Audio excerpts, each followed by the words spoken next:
You know, I love the scripture, do unto others as you would have them do unto you. I'm not sure how long Mr. Graham has been on the Planning Commission. I heard him say on several occasions he was on there for 10 years. Is it 10 years, Mr. Graham, or is it 2 years, 18 months maybe? Could you answer that? Melissa, this is your forum. May I answer that? Yes, you can answer. I'm happy to answer that. I've said over and over again, my record's been very clear, been very consistent. I was on boards and commissions for 10 years. I was appointed to Planning Commission in 2020.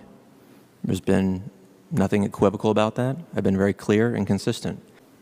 I never once said I was on Planning Commission for 10 years. That never happened. That was never said. All right. Well, I've heard that. I've heard you say that on several occasions, but that's okay.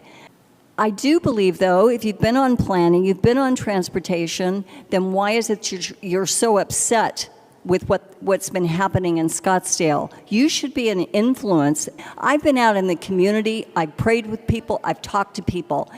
I was serving on commissions. I was in the city hall for many years, voting and listening and studying residents. I know how the city works. Sometimes on these commissions, I had the courage to vote no, as the only one. I was here over those 10 years. I was here, and there's not a single record of my opponent sending even an email on a single project over that time. I was voting and I was studying all these issues, listening and respecting residents. Thank you. Thank you. Well, I think one thing is you have to be a community leader. I mean, I think it's great that he voted no on some projects, but where's the influence? I have influenced thousands, probably hundreds of thousands of people in my career over the last 40 years. I've not just sat on the sidelines, voted no on this, voted no on that. Well, and I'd like to know, Mr. Graham has said he's been out in the community reaching thousands of people. Has that been by email, or has it been actually touching face-to-face contact like I have been over this last year, as well as over my whole career? It's not just sitting behind a desk, doing emails. I actually talk to people. My name was mentioned once more, so I suppose I'll respond if that's okay. And then we'll get away from... Then we'll go to the next question, okay.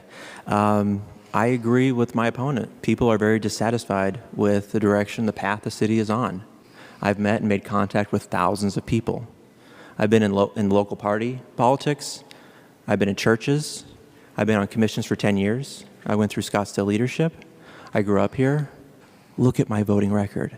You can see my voting record that I respect residents. Thank you. I have voted with my life.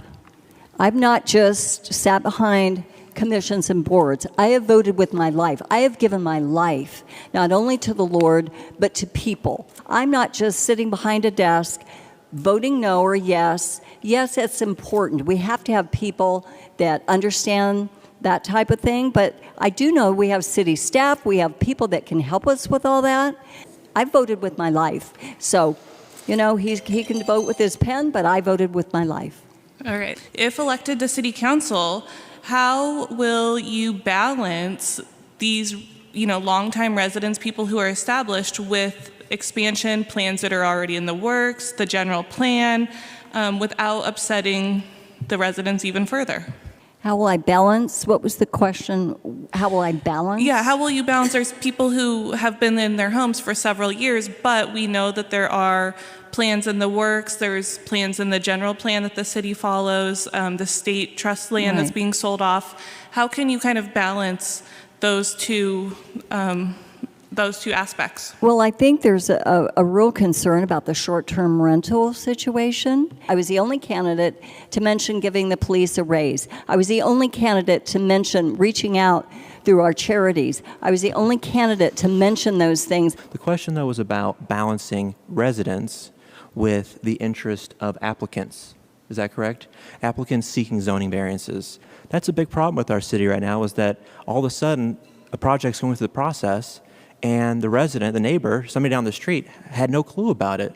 So when we talk about balancing the applicant versus the resident, I think you really got to listen to the resident. Thank you. Well, may I respond? I too want to listen to the residents. He just said that he was the only candidate to be endorsed by a representative, but not a state senator. So, you know, I'm just saying that sometimes those statements are a little overreached. I don't want to sit and argue about the police enforcers of endorsements, but I do think that we need to be clear about and not slander other people for their endorsements either. Thank you. I know how to start a business. I can work with business owners, unlike my opponent who has never owned a business. I'll respond just because I was made mention of. I go into businesses all the time, analyze their spending, analyze their operations, and I make operational recommendations. Master's in accounting, and I'm a certified public accountant with 15 years of public finance experience.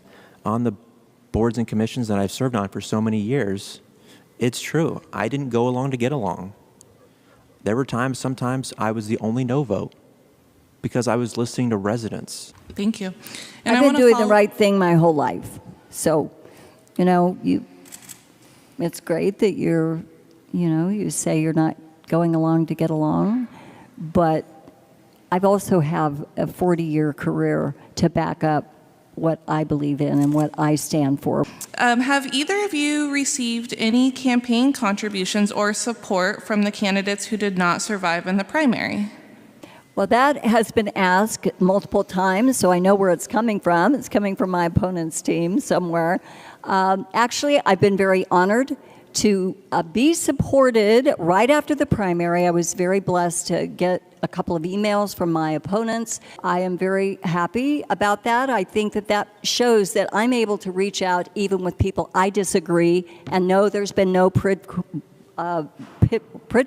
or whatever you call it. But there's been no agreement that I'm going to be pro-development. It was just a friendship that we developed through the campaign. We just, I don't know them well, but they did want to support my campaign over my opponents. That's all. They believed in what I was doing. My answer to that question is absolutely not. Okay. And I believe that money in campaigns does influence people. Well, number one, I do not like the inference that I'm doing something for money. I have billionaires in my family. If I wanted money, I could ask them to finance my campaign, but I didn't. I'm going to the people and business owners, people who live in this city. So I don't like that inference. If my opponent has been on all these commissions, I do know that there is a process that all these projects have to go through. So I will be strong on not funding something that our residents are opposed to. And I've stood on that for a year, and I will continue to stand on that in my council race.